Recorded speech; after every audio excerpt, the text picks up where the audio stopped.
አንዲት ሴት በአለ አቅሷ መስጊድ ቅጥር ግቢ ውስጥ እየሰገደች ነበር። በዛ ቅጽበት ግን የእስራኤል ወታደሮች አደገኛ ውሻ እንዲነክሳት ላኩባት። ነገር ግን ቀጥሎ የተፈጠረው ነገር ማንም ሰው ሊሆን ይችላል ብሎ ያልገመተው ተአምር ነበር። ሱብሃንአላህ።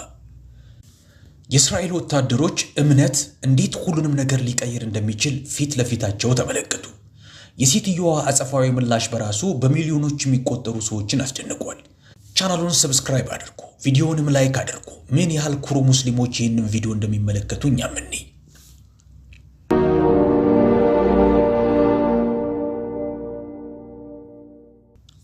በኢየሩሳሌም ልብ ውስጥ በጥንታዊ መተላለፊያዎቿና ባረጁ ድንጋዮቿ መሃል ስፍር ቁጥር የሌላቸው ታሪኮችና የታሪክ ስብርባሪዎች ተፈጽመዋል።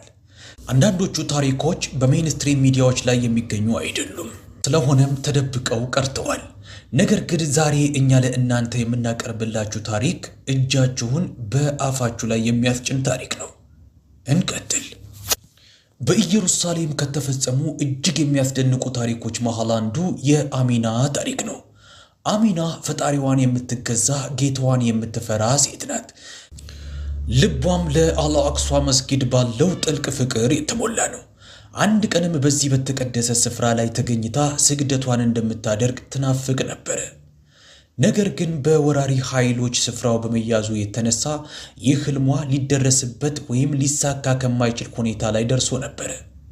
በተለይ ሴቶች በተለያዩ ምክንያቶችና ሰበቦች ወደ ቅጥር ግቢው እንዳይገቡ ይከለከሉ በነበረበት ስፍራ ከዛም በአንድ ተአምራዊ ጠዋት የአላህ እዝነት ከሰማይ በዘነበበት ዕለት ጎህ ከመቅደዱና የፈጅር ስግደት ከመደረጉ በፊት አሚና ከእንቅልፏ ነቃች፣ ውዱእ አደረገች። ከዛም ወደ አል አቅሷ መስጊድ ሄደች። ሰማዩ እንደጨለመ ነው። ቀዝቃዛው ነፋስም ፊቷን እየዳበሳት ቢሆንም ልቧ ግን በኢማን ወይም በእምነት ሙቀት እየነደደ ነው። የመስጊዱ መግቢያ በር ጋር ስትደርስ ወራሪዎቹ ወታደሮች እንደ ሁልጊዜው በዛ ቆመው ነበር። ሴቶች እንዳይገቡ እንደ ከዚህ ቀደሙ እየተከላከሉ ነበር። አሚና ረጋ ብላ ከወታደሮቹ መሃል አንዱን በትህትና ለመነችው። እባክህን እንድሰግድ ትንሽ ጊዜ ፍቀድልኝ ስትል እያለቀሰች ተማጸነችው። ነገር ግን ወታደሩ በንቄት አይኖች እያያት ጭካኔ በታከለበት ድምፅ አይሆንም፣ ወደ ቤትሽ ሂጂ ሲል መለሰላት። ቢሆንም አሚና ተስፋ አልቆረጠችም። አል አቅሷ ሰፊ መሆኑን ታውቃለች። ምናልባትም ወደ አንዱ ጥግ ብትሄድ ከወታደሮቹ ተከታታይ አይኖች ልታመልጥ እንደምትችል አሰበች። ድምጿን አጥፍታ ሾልካ አለፈችና የመስጊዱ ምስራቃዊ ክፍል ጋር ደረሰች። እዛም ስትደርስ ቆመችና ለመስገድ ተዘጋጀች። መላኢካዎች ዙሪያዋን የከበቧት አይነት ስሜት ነበረው ትላለች። በተክቢር እጇን አነሳች። ስግደቷንም ጥልቅ በሆነ ስሜትና ትህትና ማድረግ ጀመረች። ሙሉ ዓለም ጸጥ ያለ ይመስል ነበረ። ነገር ግን ዙሪያዋ ደህንነቱ ሙሉ በሙሉ የተጠበቀ አልነበረም። በድንገት አንድ ወጣት የእስራኤል ወታደር ከምሰሶ ኋላ በቁጣ መስገድ የተከለከለ ነው አላልኩሽም ሲል ጮኸባት። ከዛም በወኪ ቶኪው ወይም በእጅ ሬዲዮ እንዲህ ሲል ሪፖርት አደረገ። በምስራቁ ምሰሶ አጠገብ የምትሰግድ አንዲት ሴት አለች፣ ሁላችሁም በቶሎ ወደዚህ ነው አለ። በደቂቃ ውስጥ በርካታ ወታደሮች መጡ። በአሚና ላይ አፌዙባት።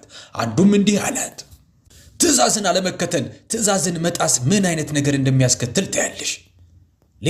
ሌላኛው ኮማንደሩን አየና የቤልጅየም ውሾቹን እንልቀቅበት፣ እንደዚህ ካደረግን ለሌሎቹም ትምህርት ይሆናል አለ።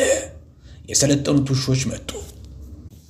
አደገኛ፣ ኃይለኛ፣ ቁጡ፣ ለጠብ የሰለጠኑ በእጅጉ ኃይለኛ ውሾች፣ አይናቸው እንደ እሳት የሚንቀለቀል፣ ጥርሳቸው አሚናን ቀዳደው ለመጣል የተዘጋጁ